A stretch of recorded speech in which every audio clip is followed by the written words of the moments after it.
বন্ধুত্ব।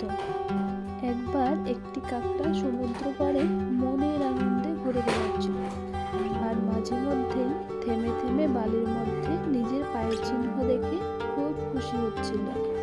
তার পেছন পেছন পায়ের চিহ্নগুলোও এগিয়ে আসছে দেখে সে খুব আনন্দ পাচ্ছিল। হঠাৎ একটি ঢেউ এসে তার পায়ের সব চিহ্ন মুছে দিয়ে চলে যায়।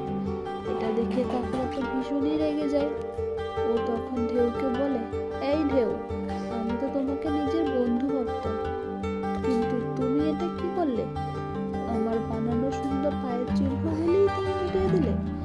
তখন ঢেউ বলে, ওই দেখো, পেছনে জেলেরা পায়ের চিহ্ন দেখে দেখে কাকড়া ধরছে।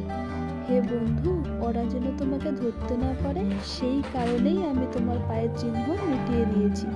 সত্যি কথা এটাই যে অনেক সময় আমরা সামনের মানুষটার কাজ অথবা কথা বুঝতে পারি না, মনে মনে কিছু একটা কল্পনা করে নিই, আর সেখান থেকেই তৈরি হয় ভুল বোঝাবুঝি, যার ফলে অনেক সময় বন্ধুত্ব ভেঙে যায়। বন্ধুরা, আমাদের উচিত মনে মনে কোনো কল্পনা না করে উল্টো দিকের মানুষটির সাথে আলোচনা করে তবেই কোনো সিদ্ধান্তে আসা।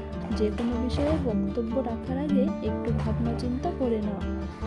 তো বন্ধুরা, ভিডিওটি ভালো লাগলে লাইক, কমেন্ট, শেয়ার করে দিও, আর চ্যানেলটি সাবস্ক্রাইব করো।